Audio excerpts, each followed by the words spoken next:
오늘은 사실은 다 읽기를 원하기 때문에 설교를 하면서 한 절 한 절 그렇게 읽어가도록 하겠습니다. 요한복음을 중간중간 보았지만 한 장 전부를 읽고 설교한다고 하는 것이 힘들었어요. 하지만 오늘은 전부를 읽고 말씀을 나누길 원하고요. 요한계시록을 여러분들이 앞으로 집에서 몇 번 읽으시면서 설교한 영상들이 있으니까 두세 번만 보시고 요한계시록을 읽으면 크게 어렵지 않게 해석하실 수 있으리라고 생각합니다. 1절, 2절인데 먼저 1절을 같이 읽겠습니다. 1절. 천사는 또 수정과 같이 빛나는 생명수의 강을 내게 보여주었습니다. 그 강은 하나님의 보좌와 어린 양의 보좌로부터 흘러나와서, 그러니까 주님의 보좌 앞에서 흘러나오는 수정 같은 생명수 강이 있었다, 그렇게 이야기를 하는 겁니다. 자, 2절 같이 읽습니다. 도시의 넓은 거리 한가운데로 흘렀습니다. 강 양쪽에는 12종류의 열매를 맺는 생명나무가 있어서 달마다 열매를 내고 그 나뭇잎은 민족들을 치유하는 데 쓰입니다. 생명수 강 옆에는 도로가 있는데 그 도로에 도로 중앙에 생명수 강이 흐르는데 그 강 양쪽에 생명수 나무가 있고 1년에 12번 다른 열매를 낸다고 합니다. 그런데 그 잎사귀는 모든 나라의 백성을 고친다. 그 잎사귀가 뭘까 이렇게 해석을 하면 요한계시록이 되게 힘들어져요. 그 잎사귀가 모든 병을 고치니까 여러분들 천국에 가면 병이 있다 없다? 병이 없다는 뜻입니다. 그게 뽕잎일까 미루나비입일까 그거 생각하지 마세요. 그런 식으로 하나님이 하시는 게 아닙니다. 자, 하여튼 생명수강이 있다는 거는 우리가 영원히 산다는 것이고 이 세상처럼 몸이 아프다는 거 걱정할 수 없다고 하는 것이 1절과 2절이죠. 자, 3절 같이 읽겠습니다. 시작. 다시 저주를 받을 일이라고는 아무것도 없고 그 도성에 없을 것입니다. 하나님과 어린 양의 보좌가 도성 안에 있고 그 종들이 그를 예배하며. 4절도 같이 읽습니다. 하나님의 얼굴을 뵐 것입니다. 그들의 이마에는 그의 이름이 적혀 있다. 아멘. 주님의 보좌가 보이고 하나님의 종들은 하나님을 예배하고 하나님의 얼굴을 직접 본다는 거예요. 여러분, 하나님의 얼굴을 본다고 하는 거 생각도 못 해봤잖아요. 그런데 그 나라에서는 하나님을 보는 거예요. 지금 우리가 하나님을 믿고 있고 하나님이 이 자리에 영으로서 존재하신다는 걸 믿고 있지만 그 얼굴을 우리는 못 보는 거예요. 그런데 천국에 가면 예배를 드려도 하나님의 얼굴을 보고 예배를 드린다고 하죠. 그런데 예배자의 이마에는 뭐가 쓰여져 있어요? 하나님의 이름이 새겨져 있다. 그런 얘기를 하고 있잖아요. 이름이. 여러분, 이마에 이름이 새겨진다는 말을 얼마 전에 듣지 않으셨어요? 이마에 인침을 받는다는 얘기 들었죠? 요한계시록은 시간적인 순서보다 중요한 내용을 먼저 이야기할 때가 많은데 7장을 한번 보시기 바랍니다. 요한계시록 7장.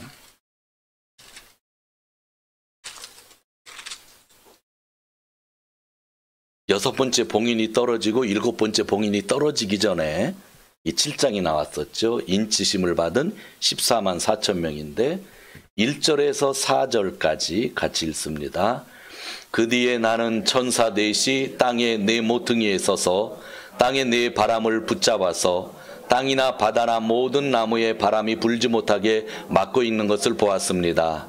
그리고 나는 다른 천사 하나가 살아계신 하나님의 도장을 가지고 해 돋는 쪽에서 올라오는 것을 보았습니다. 그는 땅과 바다를 해하는 권세를 받은 네 천사에게 큰 소리로 외쳤습니다. 우리가 우리 하나님의 종들의 이마에 도장을 찍을 때까지는 땅이나 바다나 나무들을 해하지 말아라.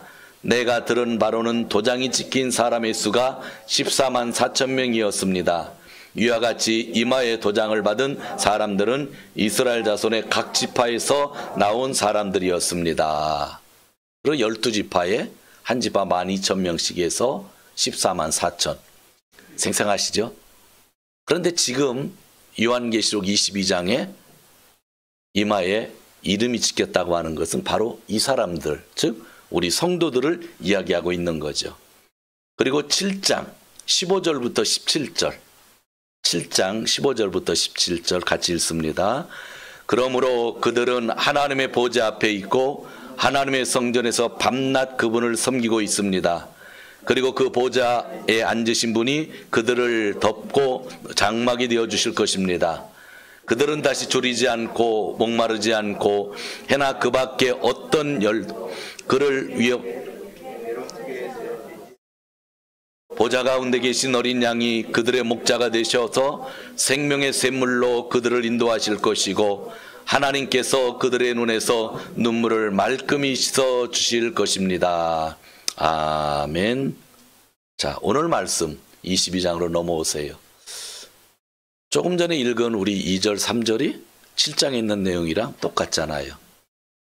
7장에서 미리 보여주신 것이고 그것이 14만 4천, 즉 예수 그리스도를 믿는 수많은 백성들이라고 말씀해 주시고 오늘 마지막 장에서 그 사람들의 모습을 다시 한번 보여주신다고 하면 강조하는 거잖아요.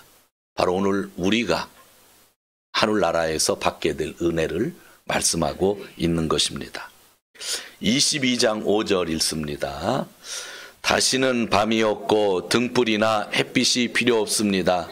그것은 주 하나님께서 그들을 비춰주시기 때문입니다. 그들은 영원 무궁토록 다스릴 것입니다. 아멘.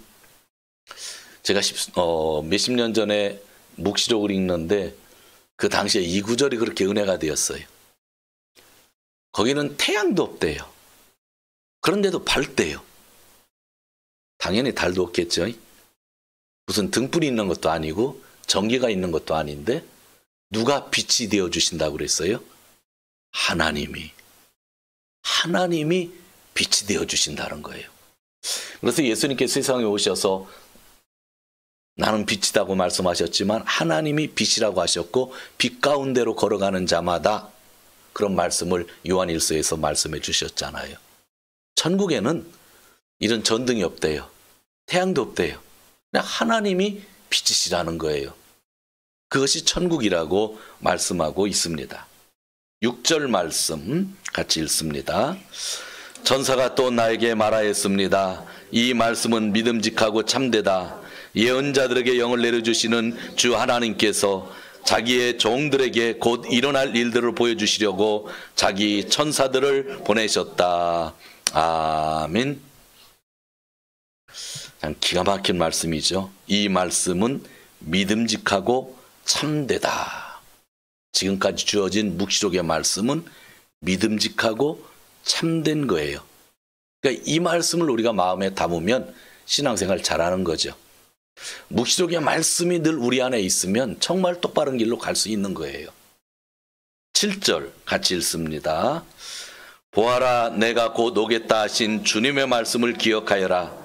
이 책에 기록된 예언의 말씀을 지키는 사람들은 복이 있습니다. 아멘. 예수님 뭐라고 그랬어요? 보아라, 내가 곧 올 것이다. 단어가 참 재미있는 게 보통 우리가 얘기하면 간다라고 하는 표현을 쓰는데 예수님은 계속 온다라는 표현을 쓰셨어요. 온다라는 거예요. 간다는 나랑 멀리 떨어질 수 있잖아요. 그죠? 그런데 예수님이 온다라는 거예요. 예수님이 어떤 공간에 가신다, 인간 세상에 가신다라는 표현을 쓰지 않고 지금 우리에게 뭐 하신다? 오신다. 그래서 22장에서는 예수님이 오신다는 표현이 되게 강조되는 거예요. 예수님이 가겠다 그러니까 우리가 옷이 없어서 오는 게 아니라 예수님이 온다 하니까 어서 오세요 라고 하는 것이 묵시록의 중요한 말씀이기도 합니다. 자, 8절 같이 읽습니다. 이 모든 것을 듣고 본 사람은 나 요한입니다. 내가 이 모든 것을 듣고 볼 때에 이것들을 내게 보여준 그 천사의 발 앞에서 엎드려 경배하려고 하였더니 본 것 같지 않으세요? 어디에서? 또 기억이 또 가물가물하셔서 내가 옛날에 들은 말씀인가 하실 수도 있잖아요. 저도 설교를 준비하는데 내가 설교를 잘못했나, 인쇄가 잘못돼서 똑같은 말이 또 나오나 생각을 했어요. 19장 10절을 보세요. 19장 10절 제가 읽어드릴게요. 19장 10절. 그때에 내가 그에게 경배드리려고 그의 발 앞에 엎드렸더니 그가 나에게 말하였습니다. 이러지 말아라. 나도 예수의 증언을 간직하고 있는 내 동료들 가운데 하나요. 너와 같은 종이다.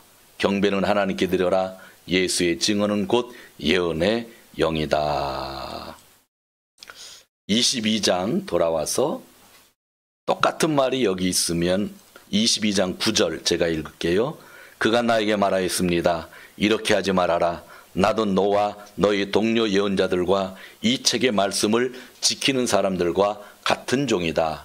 경배는 하나님께 드려라.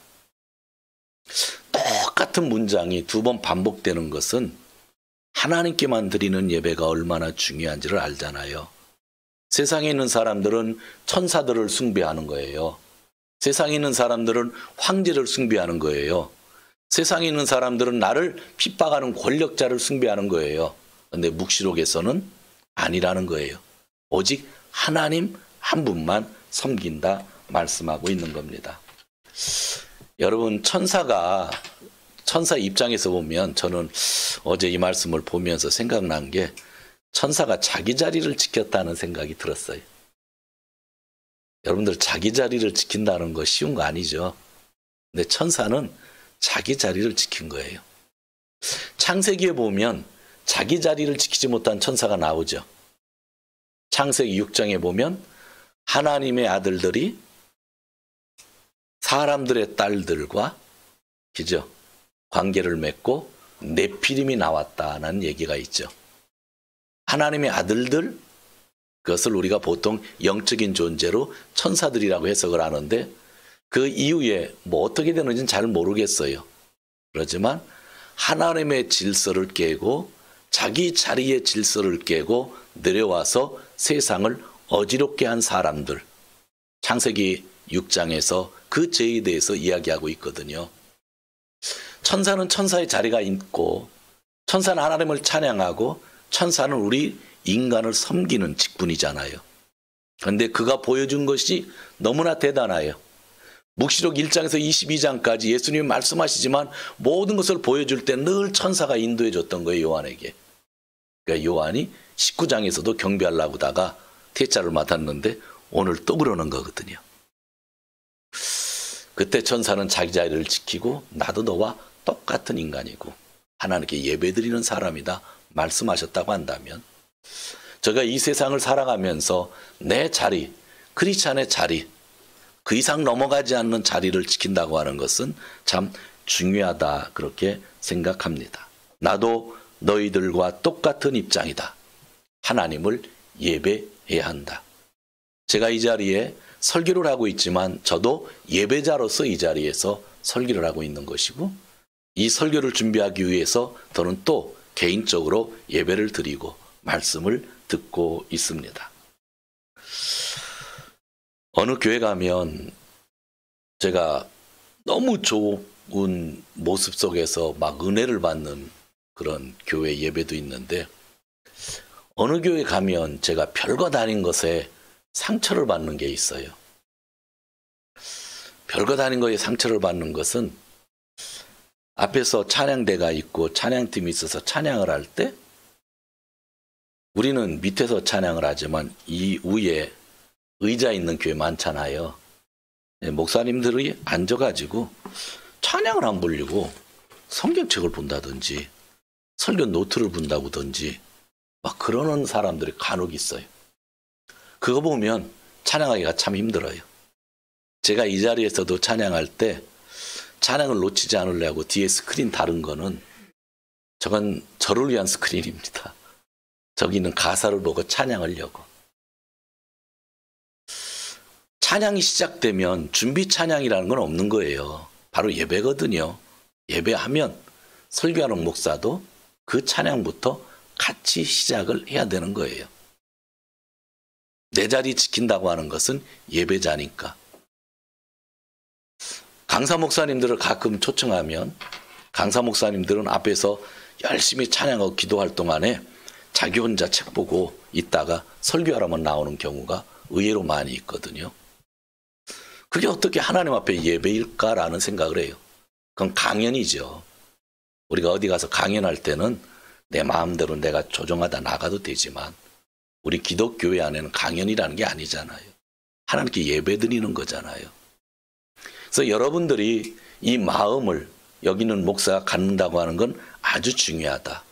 천사가 자기 자리를 지킨다. 우리가 우리의 자리를 지켜서 예배자가 되는데 목사들도 예배에 있어서 설선수범을 보여야 된다고 하는 것. 그것들이 오늘 말씀 속에서 좀 더 생각할 수 있는 것입니다. 자, 그 다음에 10절, 11절 같이 읽겠습니다. 10절, 11절. 또 그가 나에게 말하였습니다. 때가 가까이 왔으니 이 책에 적힌 예언의 말씀을 봉인하지 말아라. 이제는 불의를 행하는 자는 그대로, 불의를 행하고 더러운 자는 그대로 더러운 죄로 있어라. 의로운 사람은 그대로 의를 행하고 거룩한 사람은 그대로 거룩한 죄로 있어라. 아멘. 오늘 여러분이 중요한 말씀 한 문장 받았죠? 묵시록을 닫아놓아서는 안 되고 비밀로 해서는 안 된다고 하는 거죠. 근데 아직까지도 일부의 교회들에게 있어서는 묵시록을 닫아놓고 있고 묵시록을 설교하지도 않고 성도님들이 읽으려고 하면 위험하니까 읽지 말라고 합니다. 제가 전도사 때인데 여름철만 되면 청년들이 수련회를 가면 강으로 갈 때가 많이 있거든요. 강으로 가면 교회 장로님들이 되게 걱정을 많이 하셔요. 가끔 몇 년에 한 번 강이나 바다에서 익사당하는 일이 있어요. 그래가지고 목사님들은, 장로님들은 산에 가는 걸 좋아해요. 떨어져도 조금만 다치 죽진 않는데 물가에 가면 꼭 죽는 일들이 있어요. 제가 90년 전도사 때인데도 어느 권사님 아드님이 물에서 죽은 적이 있어요. 너무나 마음이 아프잖아요. 그런 걸 저희들은 늘 걱정하고 있는데 어느 분이 그런 얘기를 하더라고요. 전도사님, 물에 빠져 죽는 거 걱정하지 말고 물에 빠져도 살 수 있도록 수영을 잘 가르쳐 주라고. 물론 불가항력적으로 빠져 들어갈 수도 있지만 대부분은 수영을 못해서 빠져 죽는 경우가 많이 있고 또 조심해야 되는데 조심 안 해서 빠져 죽는 경우 있지만 수영을 잘 가르쳐주면 확률상 살아남을 확률이 많다는 거죠. 묵시록이 여러분들 읽어서 잘못될 일은 하나도 없어요. 읽어서 어려우면 좀 더 읽기 쉽게 설명해주고 반드시 읽으라고 해야 되죠. 그 이유는 오늘 성경이 써 있잖아요. 이 묵시록을 닫아두지 말라는 거예요. 이 묵시록을 비밀로 하지 말라는 거예요. 묵시는 비밀이 아니에요. 묵시라는 뜻은 감추어진 것을 드러내는 것이 묵시라고 그랬어요. 묵시록이라고 하는 것은 가장 많이 알려져야만 되는 책이 묵시록이죠. 그래서 여러분들이 묵시록을 자주 읽었으면 좋겠어요. 어제요, 저녁 때 어느 교회에 찬양대의 찬양을 들을 기회가 있었어요. 깜짝 놀랐어요. 예배당이 큰 교회인데 평소 때 제가 그 교회당 가서 예배를 안 드려봤잖아요. 얼마나 큰지 몰랐어요. 그런데 15,000명 모이는 홀 안에 예배당이 15,000명 모인대요. 우리가 잘 알고 있는 사랑의 교회 같은 데도 10,000명 안 모여요. 크긴 하지만 홀이 10,000명은 못 모이고요. 순복음 교회가 그 정도 모일까 말까 하는데 15,000명 모이는 그 분당을 가지고 있는 그 교회가 있더라고요. 그 교회 찬양대 찬양을 들었고 어디도 10,000명 이상은 되는 것 같은데 그 교회 찬양대 찬양을 들었는데 너무 놀랐어요. 수백 명이에요. 1,000명도 될 것 같아, 찬양대가. 전 그렇게 찬양 들으면서 개인적으로 감동받아 본 적 없어요. 너무 좋더라고요. 그렇다고 그걸 어떡하나 다음 주에 한번 틀어드릴까 생각하는데 모르겠어요. 여러분들, 주님이 오시잖아요. 주 예수여 오시옵소서 하잖아요. 저는 그것을 보면서 저기에서 찬양 부르고 저기에서 설교하면 주님 안 오셔도 될 것 같아요. 너무 좋아요. 예배 드리는 모습이. 진짜 오늘 말씀을 적용할 때 주님 빨리 오세요 하는 교회는 어떤 교회일까요? 정말 박해받던 교회, 로마 황제에게 죽임을 받던 교회, 교회가 작아서 재정적으로 자립이 안 되는 교회일수록 이 말씀을 많이 볼 것 같아요. 그러나 너무나 덩치가 커서 아무런 문제가 없으면 여기가 천국인데, 그죠? 이런 기도가 과연 나올까라는 생각을 했어요. 감동은 받았고 비판하는 생각은 별로 없는데 너무 좋았는데, 이 말씀을 생각해 보니까 누가 이 말씀을 가지고 주님 어서 오십시오라고 하는 고백을 할 수 있을까 생각해 보았어요. 신앙이라고 하는 것은, 신앙생활이라고 하는 것은 광야에서 사는 거예요. 그래서 우리가 광야를 잃어버리면 신앙생활을 올바로 할 수 없고, 광야 일대의 올바른 교훈을 마음에 담아둔다고 하는 것. 지금 코로나19가 또 하나의 광야이잖아요. 이런 광야 일대에 우리가 고백할 수 있는 일들이 있다고 저는 그렇게 믿고 있습니다. 14절 같이 읽겠습니다. 12, 13, 14 같이 읽습니다. 보아라, 내가 곧 가겠다. 나는 각 사람에게 그 행위대로 갚아주려고 상을 가지고 간다. 나는 알파며 오메가 곧 처음이며 마지막이요 시작이며 끝이자. 생명나무에 이르는 권리를 차지하려고, 그리고 성문으로 해서 도성에 들어가려고 자기 옷 겉옷을 깨끗이 빠는 사람은 복이 있다. 한국말로는 보아라 내가 가겠다 그랬는데 일본말로는 미요 와다시와 스구니 쿠루. 일본말로 번역한 것처럼 곧 오겠다라는 표현이 언어적인 표현으로는 더 좋습니다. 그런데 이제 한국 사람들은 오다 가다가 분명하니까 이렇게 번역을 했지만 스구니 쿠루라고 하는 그 번역이 더 본문의 뜻에 맞는 이야기입니다. 그리고 생명나무에 나아가는 자들이 있는데, 예수님의 피로 깨끗해진 자들이 겉옷을 깨끗이 빤 사람이니까 예수님의 피로 깨끗이 씻김받은 사람이 생명나무에 간다라고 하는 겁니다. 자, 15절 같이 읽습니다. 개들과 마술쟁이들과 음행하는 자들과 살인자들과 우생숭배자들과 거짓을 사랑하고 행하는 자는 다 밖에서 남아있게 될 것이다. 여러분 집에서 페토 키우시는 분들은 이 말이 되게 거슬릴 것 같아요. 그죠? 근데 여러분들 한국 사람이 제일 많이 하는 욕이 뭐예요? 근데 그런 사람은 보통 우리가 좋지 않은 느낌일 때 쓰잖아요. 참 나쁜 사람이다 할 때 개 같은 사람 그러잖아요. 이게 그 표현이에요. 그런데 이것을 묵시록에서 배운 대로 표현을 하면 어떻게 될까요? 개 같은 사람인데 묵시록 표현대로 하면 개는 짐승이니까 짐승 같은 놈. 짐승이 묵시록 13장에서 황제였고 짐승이 거짓 예언자였죠. 그게 개 같은 사람, 짐승을 이야기하는 것이죠. 그러한 교만한 사람, 거짓의 사람들은 천국에 들어올 수 없다라고 하는 그러한 이야기입니다.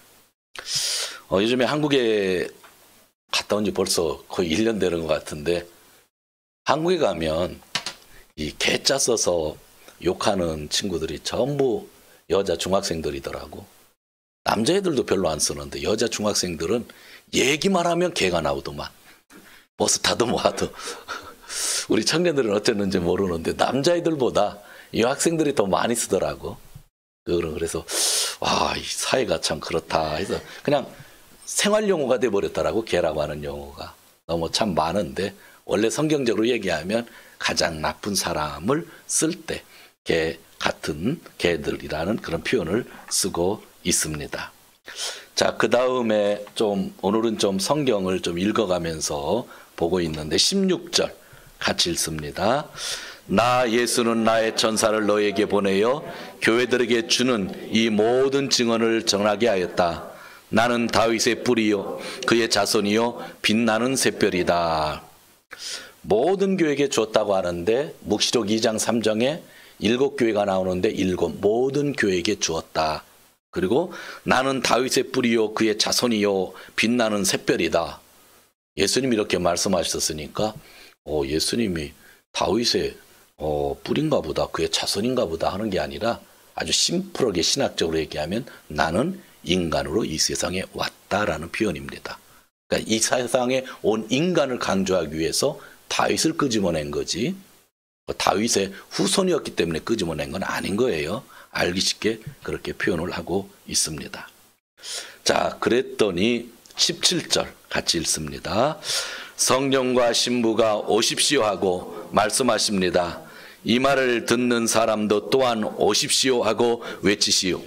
목이 마른 사람도 오십시오. 생명의 물을 원하는 사람은 거저 받으십시오. 우리들이 해야만 하는 고백이죠. 오십시오. 또 이 말을 듣는 사람들이 다시 외쳐야 하죠. 오십시오.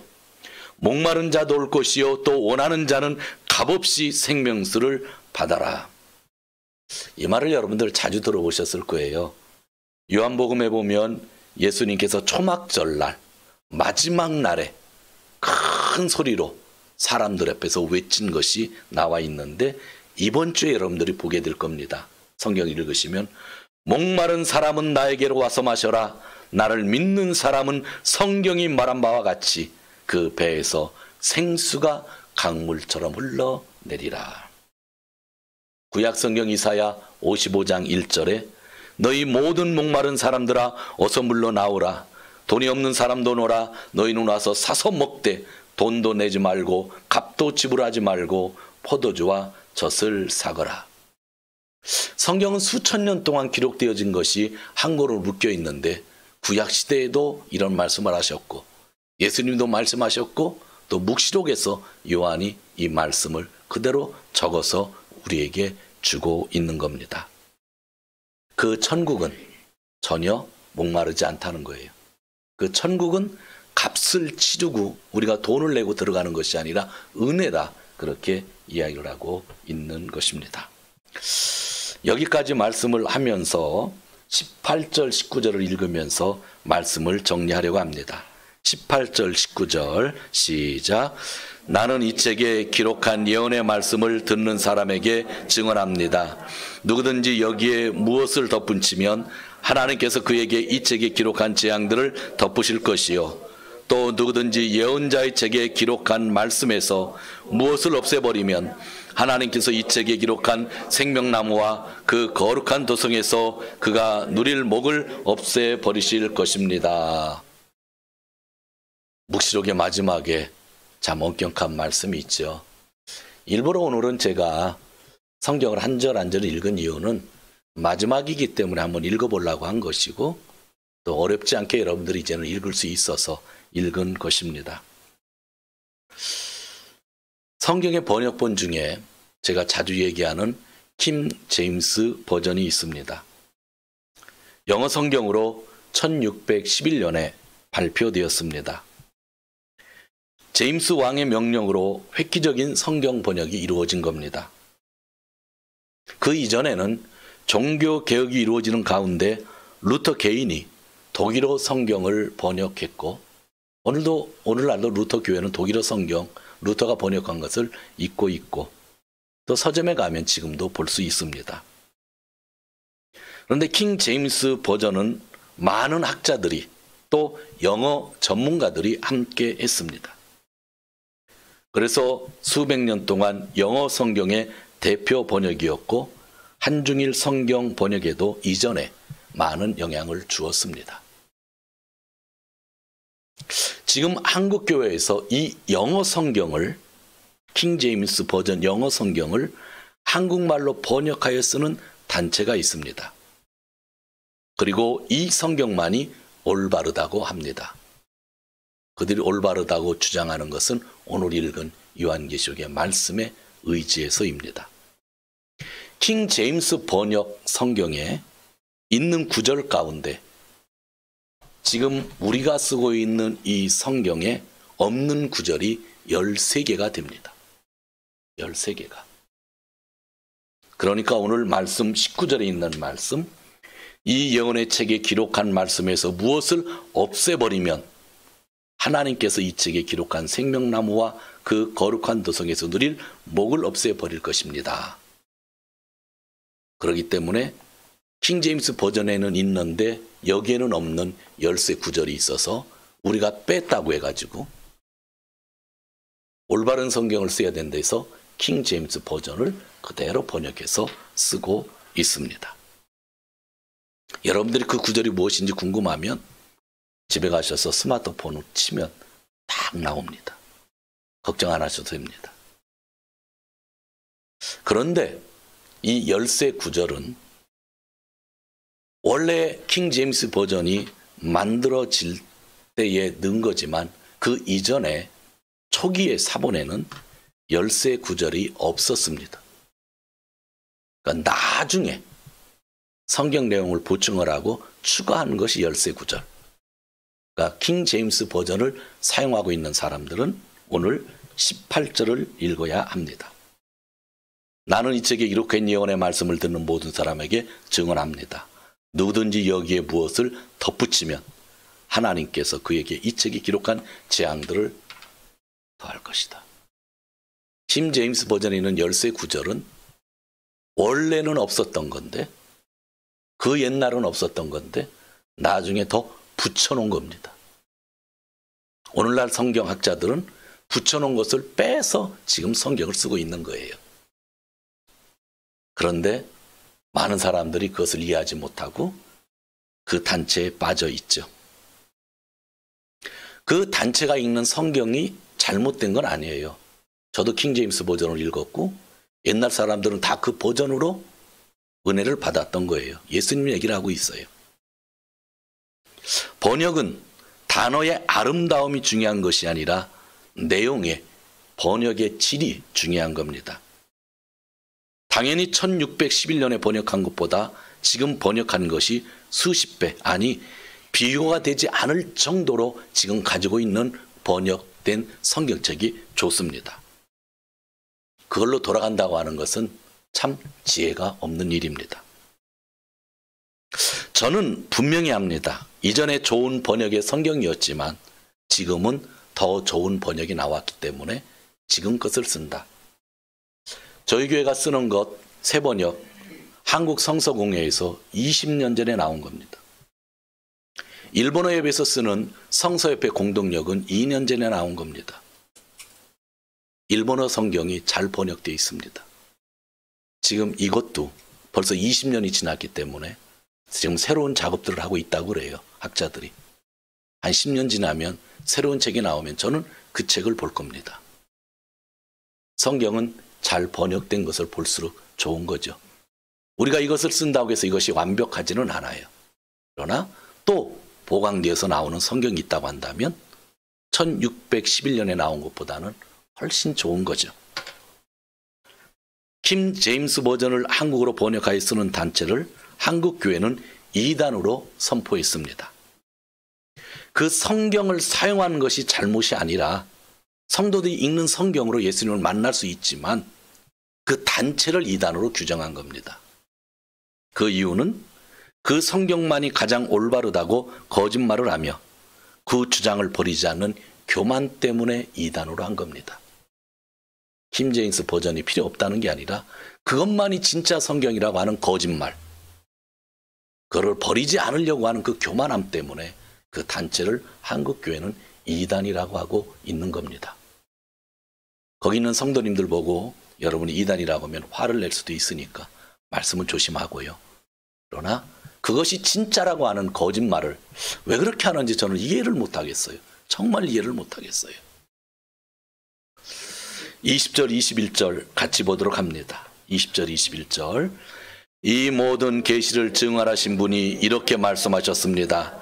그렇다 내가 곧 가겠다. 아멘 오십시오. 주 예수님, 주 예수의 은혜가 모든 사람에게 있기를 바랍니다. 아멘. 주님이 오신다고 합니다. 아까 그랬죠? 막 수백 명 찬양하는 것을 찬양하고 오케스트라도 수백 명 되는데, 지난번에 우리 박경우 형제님께서 그 바이올린 연주해 주셨을 때 너무 은혜 받았고 너무 좋더라고요.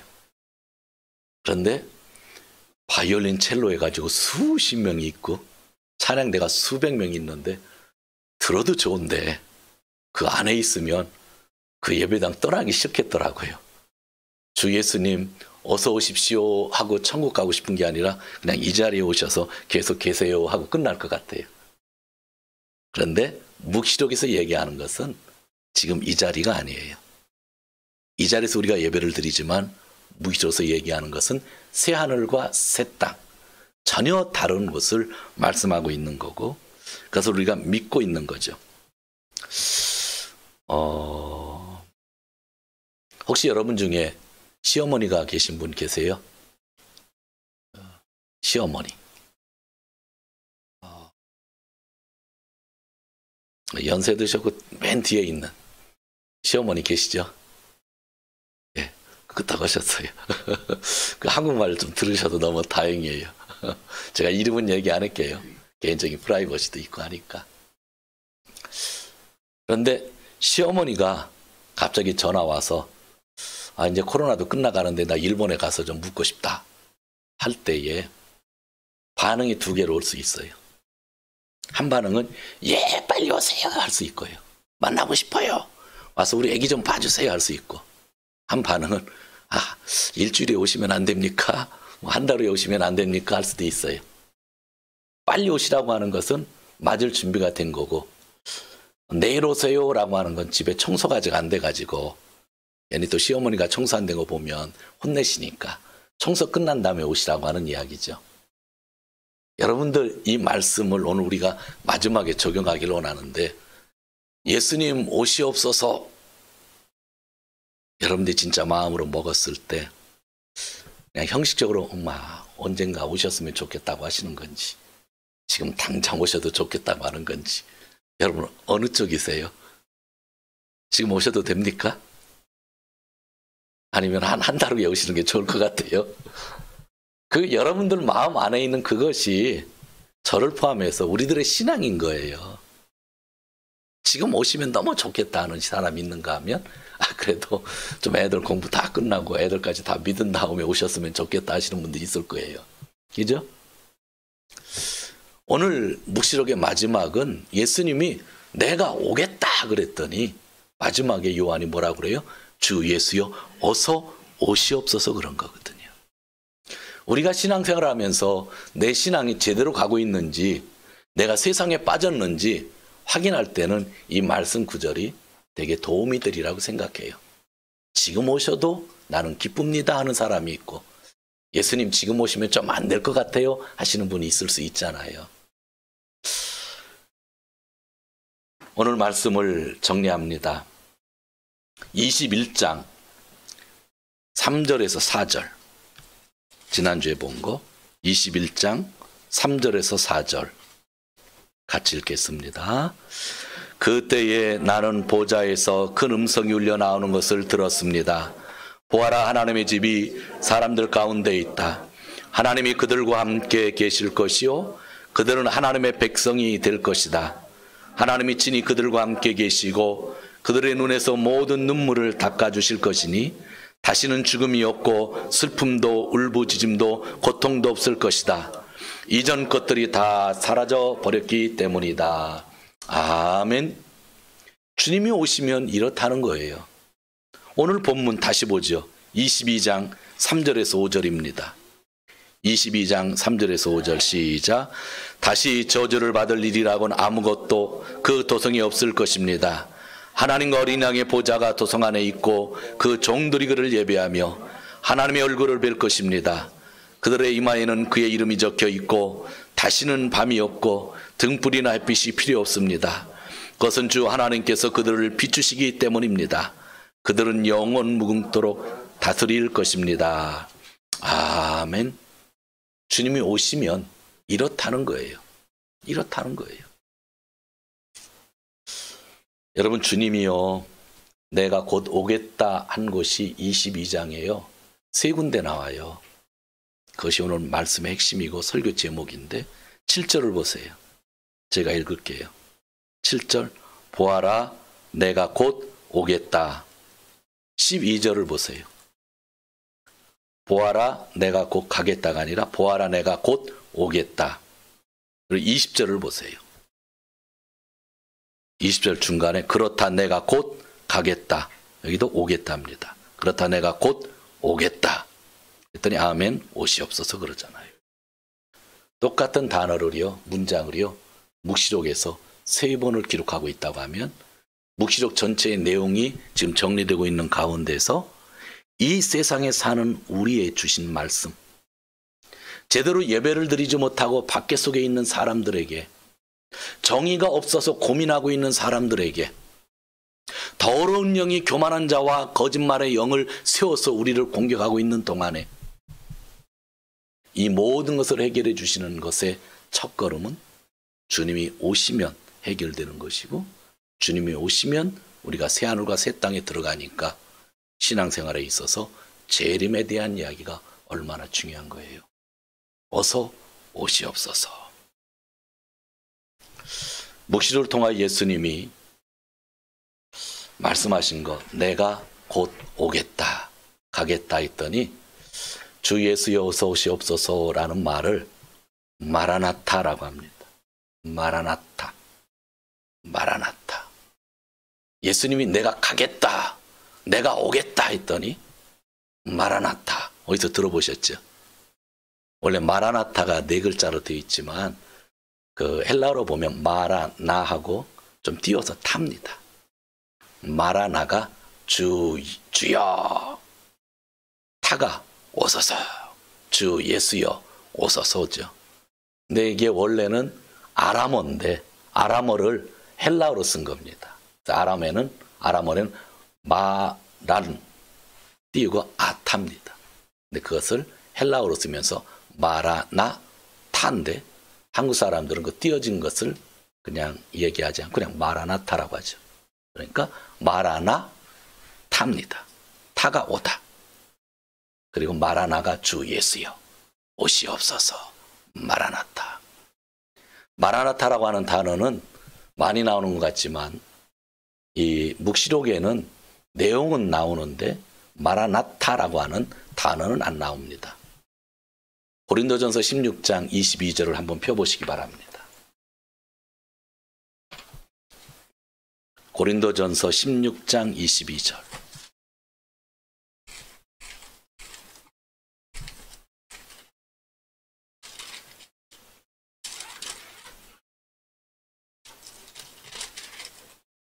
성경에서 유일하게 나오는 마라나타가 여기 있습니다.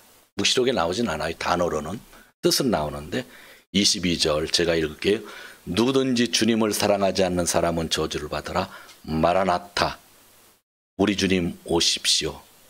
여기 마라나타가 여기는 잘 써있네. 마라나하고 띄어서 탑니다.